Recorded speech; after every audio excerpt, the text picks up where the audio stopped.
You are watching Econoom TV, the unofficial broadcaster of economics for South African students. In this episode, we are still busy with Chapter 8 and Demand and Supply in Action. This is Part 3 of 4. We are examining the relationships between different markets, looking at substitutes on the demand side or alternative products on the production side. On the demand side, substitutes are where you can use one or the other product. You can eat hamburger or pizza, have Coke or fruit juice, use butter or margarine on your bread.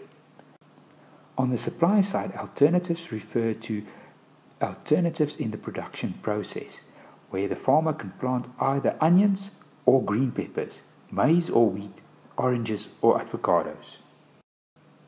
Our example is of substitutes in consumption. Let's say that a newspaper publishes a report that says that mercury poisoning in fish is a health risk. What would happen in the market for fish? Immediately there's a decrease in the demand for fish. The whole demand curve moves towards the left as people are scared of the possible health problems associated with this mercury poisoning. At the new equilibrium, the equilibrium price is lower and the equilibrium quantity is lower as well. But you still need to eat something, and the substitute product is meat. The reduction in the demand for fish leads to an increase in the demand for meat.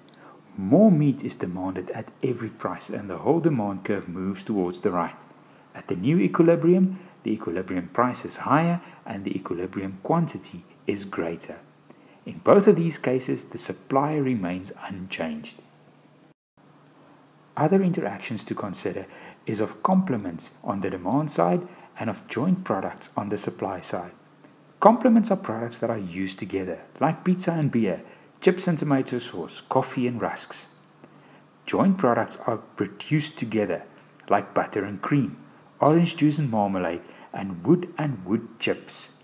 Our question is, how do changes in these markets affect one another? The example is of complements in consumption. Let's say that car production is reduced due to high input costs.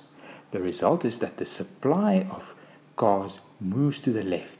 The supply is smaller and at the new equilibrium, the equilibrium price is higher and the equilibrium quantity is lower. But typically you would use tires with your car. So if there are fewer cars around, the demand for tires will decrease. The whole demand curve moves to the left and at the new equilibrium, the equilibrium price is lower and the equilibrium quantity is smaller as well. Our final example is a bit more tricky because it works through the exchange rate.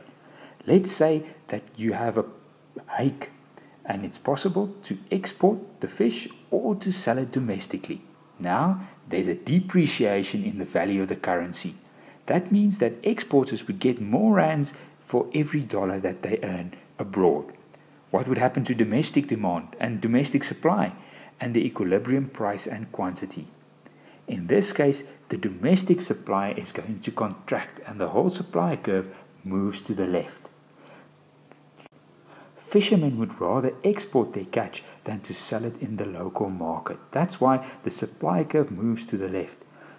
The catch that they do export gets sold for dollars, but because the rand depreciated, they earn more rands for their dollars, and for them it's extremely profitable.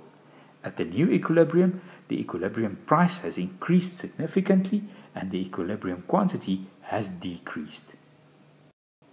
So did we achieve the outcomes of this section? Can you explain the interaction between markets and illustrate it with the help of a graph? For more information, have a look at Chapter 8 in Woordenfourie. There are additional resources available on your Fundi and you can answer the quiz questions. Finally, follow @Econoom on Twitter.